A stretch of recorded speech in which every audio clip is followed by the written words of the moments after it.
கீழமை நீதிமன்ற நீதிபதிகளை நியமிக்க பொது நுழைவுத் தேர்வு நடத்த உச்சநீதிமன்றம் ஒப்புதல் அளித்துள்ளது. இதனை நடைமுறைப்படுத்துவது தொடர்பாக மாநில அரசுகளின் கருத்தையும் உச்சநீதிமன்றம் கேட்டுள்ளது. கீழமை நீதிமன்ற நீதிபதிகளை தேர்வு செய்ய அகில இந்திய அளவில் தேர்வு நடத்தலாம் என்ற யோசனை 1960ஆம் ஆண்டே முன்மொழியப்பட்டது. ஆனால் மாநில அரசுகளின் பலத்த எதிர்ப்பால் அந்த திட்டம் அப்போது கைவிடப்பட்டது. இந்நிலையில் கீழமை நீதிமன்றங்களில் குவியும் வழக்குகளையும் பெருமளவில் நிரப்பப்படாத நீதிபதிகள் பணியிடங்களையும் கருத்தில் கொண்டு நீட் போன்ற ஒரே தேர்வு முறையை அறிமுகப்படுத்த மத்திய அரசு திட்டமிட உச்சநீதிமன்றமும் அதனை ஏற்றிருக்கிறது. நீதிபதிகளை நியமிக்க தேசிய அளவில் தேர்வு நடத்தினால் மாநிலங்களின் உரிமைகள் தொடர்ந்து பறிக்கப்படும் என குற்றம் சாட்டுகிறார் வழக்கறிஞர் பாலு.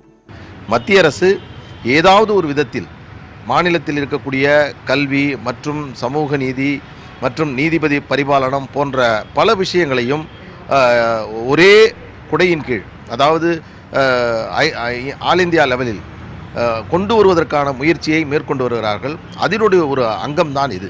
எனவே இது மாநிலத்தினுடைய உரிமைக்கு நல்லதல்ல. கீழமை நீதிமன்ற நீதிபதிகளுக்கான தேர்வுகள் மாநில அரசுகளாலும் சில இடங்களில் உயர்நீதிமன்ற கட்டுப்பாட்டிலும் நடத்தப்படுகிறது.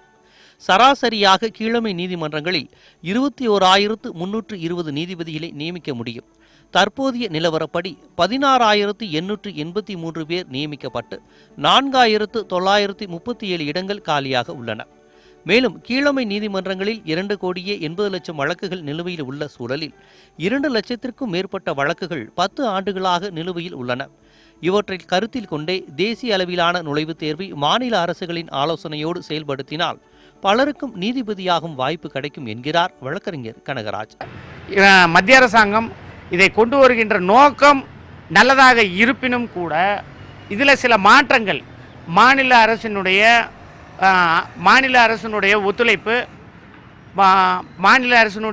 ஒத்துழைப்பு சட்டக்கல்வியின் கல்வி தகுதி இதையெல்லாம் கொஞ்சம் ஆராய்ந்து அதற்கேற்ப மாற்றங்கள் செய்து கொண்டு 2-3 வருடங்கள் கழித்து நம்மளுடைய தமிழ்நாட்டினுடைய மாணவர்கள் இதில் பங்கேற்கும் வகையில் அமைந்தால் இது சிறப்பாக இருக்கும்.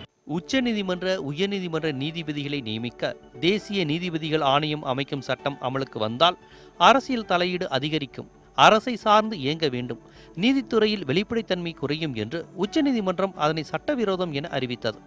கீழமை நீதிமன்ற நீதிபதிகளை நியமிக்க மட்டும் தேசிய அளவிலான மத்திய அரசு கட்டுப்பாட்டில் இயங்கும் அமைப்பு தேர்வு நடத்தி தேர்வு செய்தால் அது நீதித்துறை சுதந்திரத்தை வெளிப்படைத்தன்மையை பாதிக்காதா என்ற கேள்வியும் எழுப்பப்படுகிறது. நியூஸ் 18 செய்திகளுக்காக செய்தியாளர்கள் மதன் மற்றும் மனோஜ்.